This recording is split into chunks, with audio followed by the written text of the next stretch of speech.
ቤተሰብ የማህበረሰብ መሰረት ሲሆን ወላጆች ለልጆቻቸው አርአያ መሆን እንዳለባቸው ይነገራል። በርግጥ ጥሩ ቤተሰብ ጥሩ ልጅን ብቻ ያፈራል ብሎ ማለም ሞኝነት ነው። የሃይማኖት መምህር ልጅ ቀጣፊና ሌባ ሆኖ የተገኘበት አጋጣሚ የለም አይባልም። ብዙ ይኖራል። ደግሞ የዘራፊና መዝባሪ ልጅ ተቆርቋሪና ታማኒ ሆኖ ያየንባቸው አጋጣሚዎች ጥቂት የሚባሉ አይደሉም። ታዋቂው ኮሜዲያንና በበጎ አድራጎት ስራዎቹ የምናውቀው እሸቱ፣ እንዲሁም በማህበራዊ ሚዲያ መድረክ ደግሞ የምትታወቀው ቲክቶከር ባምቢ ጉዳይ የሰሞኑን የክርክር ርዕስ ከሆነ ሰነባብቷል። ዛሬ የማህበራዊ ሚዲያውን ቀልብ የሳበው ይሄንን ጉዳይ ሎጂካል በሆነ መንገድ ከሚነሱ ጽሁፎች ጋር እያዛመድን እናነሳዋል። እርስዎ በዚህ ጉዳይ የተሰማዎትን ጉዳዩ እንዴት እንዳገኙት በመልእክት መስጫው ላይ ሐሳቡን ሊያጋሩን ይችላሉ። የማህበራዊ ሚዲያው መድረክ ብዙ ተውኔቶችን በየቀኑ እያደረሰ ያቀርብልናል። ይህ መድረክ አብዛኞች ራሳቸውን ለማሳየትና ለማሳወቅ የሚጥሩበት መድረክ ነው። አብዛኛው ጊዜ ስለ ዝናና ስለ እውቅና ፍላጎት ያለው ሰው ዝናውን የመሸከምና ዝናን ተከትሎ የሚመጣ አሉታዊ ጫናን የመሸከም ሞራሉ እጅግ ዝቅተኛ ነው። መታወቅን ከፊት ሆኖ እገሌ የማህበራዊ ሚዲያው ጀግና ወይም ትልቅ ሰው የሚል መጠሪያን የሚፈልግ አብዛኛው ሰው ብዙ ጊዜ ማለት ይቻላል ልቡ መሞገስን እንጂ አንዳንዴም እንኳን መወቀስን ልቡ ሊከጅሉ አይሻም። ትናንት ሲያሞጋግሰውና ሲያወድሰው የነበረ አድናቂው ዛሬ ሲያጠፋ መስመር ሲስትና ሲያበላሽ ሲገስጸው ደርሶ ቁጣ ይለዋል። ምክንያቱም ያ ታዋቂ ግለሰብ መስማት የሚፈልገው ሙገሳን ብቻ ስለሆነ። ለመሆኑ በማህበራዊ ሚዲያው ላይ መስመር የሳቱ ጽንፍ የወጡና አካሄዳቸው የተንሻፈፉ ሰዎችን ተው የማለት የመተቸትና የመገሰጽ መብት ያለው ማን ነው? የኛው ሀገር የማህበራዊ ሚዲያ አንቂዎችስ የሳቱትን ተው ሲባሉ የመስማት የመገሰጽ ሞራል ያላቸው ናቸውን? እንዴት ደግሞ እውቅናቸውን እየተቆጣጠሩት ነው? ወይንስ ኮንዲሽናቸውን ጠብቀው መቆየት ችለዋል? ዘ ሮድ ቱ ካራክተር የተሰኘው የዴቪድ ብሩክስ መጽሐፍ ስለ ስኬትና ለዝና ስለሚሮጠው ማንነታችን ይነግረናል። ዴቪድ ብሩክስ በ2015 ባሳተመው ዘ ሮድ ቱ ካራክተር የባህሪ መንገድ በተሰኘው መጽሐፉ በዘመናዊ ዓለም ውስጥ የጠፋውን የሞራልና የባህሪ ግንባታ ሚዛን በጥልቀት ይተነትናል። ደራሲው የሰው ልጅን ማንነት በዚህ መጽሐፉ በሁለት ከፍሎ ይገልጸዋል። አንደኛው ውጫዊ ማንነት ነው። ይህ ማንነታችን ለስኬት፣ ለዝና፣ ለስልጣንና ለሀብት የሚሮጠው ክፍል ነው። ሁለተኛው ደግሞ ውስጣዊ ማንነት ዘ ሞራል ሰልፍ። ይህ ማንነታችን ደግሞ በውስጣዊ ሰላም፣ በሞራል፣ በታማኝነትና በደግነት ላይ የተገነባ ነው። ብሩክስ እንደሚለው አሁን ያለው ትውልድ ትኩረቱን በሙሉ ውጫዊ ማንነት ላይ አድርጓል። ሰዎች የሚጨነቁት አእምሯቸውን ማሳደግ ላይ ሳይሆን ውጫዊ ማንነት ክፍላቸው ላይ ነው።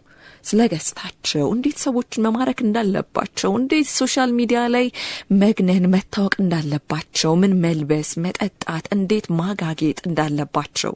ነገር ግን ሰዎች ከህይወት እውነተኛ እርካታ የሚያገኙት በውስጣዊ ማንነታቸው እንጂ አሁን በሚጨነቁበት የእንታይ ዓለም ውስጥ ወይም በውጫዊ ማንነት ክፍላቸው አይደለም ይለናል ደራሲው። ባለፉት 70 ዓመታት ውስጥ ማህበረሰቡ ትልቁ እኔ ነኝ የሚለው መልከታ እንደነገሰም ይነግረናል። ማህበረሰቡ ትናንትና ከተላበሰው ባህላዊ እሴት ወጥቶ በየማህበራዊ ሚዲያው ላይ እኔ ነኝ ትልቁ፣ በዘር በፖለቲካው እኔ ነኝ አንደኛ ማለት ከጀማመረ እነሆ 70 ዓመታትን ቆጥረናል ይለናል። ቀደም ባሉት ጊዜያት ሰዎች የራሳቸውን ድክመት በማወቅ ትውት ለመሆን ይጥሩ ነበር። ዛሬ ግን ራስ ወዳድነት ነክሷል። አንተ ልዩ ነህ የሚለው መፈክር ብዙ ማህበራዊ እሴትን አፍርሷል። የፈለከው መሆን ትችላለህ የሚሉ መፈክሮች በዝተዋል። ይህ ደግሞ ሰዎች ስለ ውስጣዊ ድክመቶቻቸው እንዳያስቡና በውጫዊ ገጽታቸው ላይ ብቻ እንዲያተኩሩ አድርጓቸዋል ሲል ይነግረናል ደራሲው በዚህ መጽሐፍ። ሌላው የሚነግረን የማህበራዊ ሚዲያው መድረክ እንዳደቀቀን ነው። እስኪ ይሄ ማህበራዊ ሚዲያ መጣብንን ሌላ ነቀርሳ የሚጠቁመን መጽሐፍ ደግሞ ቪክቶር ፍራንክል የተባለ ደራሲ የጻፈው ማን ሰርች ፎር ሚኒንግ የተሰኘ መጽሐፍ አለው። ይህ መጽሐፍ በ20ኛው ክፍለ ዘመን ከተጻፉ እጅግ ተወዳጅነት ካላቸው መጽሐፍቶች አንዱ ነው። ይህ መጽሐፍ በሁለት ዋና ዋና ክፍሎች የተከፈለ ሲሆን ዋና መልእክቱ ሰው በማንኛውም ሁኔታ ውስጥ ሆኖ የህይወቱን ትርጉም ካገኘ ማንኛውንም መከራ መቋቋም ይችላል የሚል ነው። በዚህ መጽሐፍ ውስጥ በክስተትና በምላሽ መካከል ያለው ክፍተትን በሚመለከት ምልከታውን እንዲያጋርቷል። ይሁን ነገር ሲያጋጥማ ምላሽ የምንሰጥበት መንገድን በሚመለከት በህይወት ውስጥ የሆነ ነገር ሲያጋጥመን ምላሽ የምንሰጥበት መንገድ እጅግ ወሳኝነት አለው። አንድ መጥፎ ነገር በህይወታችን ውስጥ ሲከሰት ወዲያው ሪአክት የምናደርግበት መንገድ የኛን የህይወት ምዕራፍ ለመወሰን ትልቅ ድርሻ ይኖረዋል። ስለሆነ በማህበራዊ ሚዲያ ውስጥ ያሉ የኛ ሀገር ሰዎች በህይወታቸው የሚያጋጥማቸው መጥፎ መንገድ የሚመልሱበት መንገድ ምን ያክል ስታንዳርዱን የጠበቀ ነው የሚለው እዚህ ጋር ይመጣል። በስድብ፣ በግልምጫ፣ በወከባ ወይንስ ጄኒውን ሐሳቦችን እያነሳን ነው ምን ሞግተው?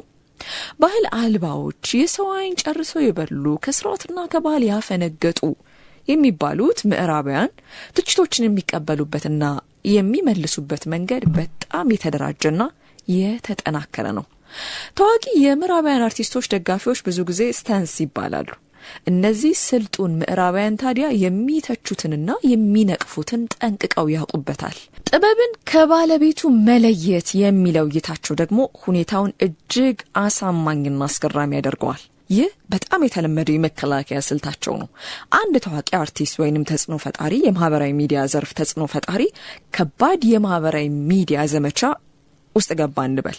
አርቲስቱ ወይም ይህ የማህበራዊ ሚዲያ ተጽዕኖ ፈጣሪ ወይም ዲክታተሩ የተተቸው በባህሪው ወይም በንግግሩ ወይም በመጥፎ ድርጊቱ ቢሆን ቅጣቱ እንዲጣልበት የሚፈለገው ወይም በዛው እንዲተች የሚፈለገው ለዚህ ድርጊቱ ብቻ እንጂ በሌሎች ስራዎቹ አይደለም።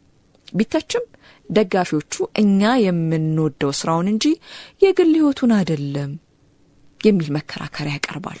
ለዚህና ኬንያ ዌስትን መጥቀስ ይቻላል። እንደ ኬንያ ዌስት ያሉ አርቲስቶች አወዛጋቢ ንግግሮችን ሲያደርጉ ደጋፊዎቻቸው ሙዚቃው ግን አሁንም ምርጥ ነው፣ ስለሱ ባህሪ አይመለከተንም፣ እኛ የምንፈልገው ስራውን ነው በማለት ድጋፋቸውን ይቀጥላሉ።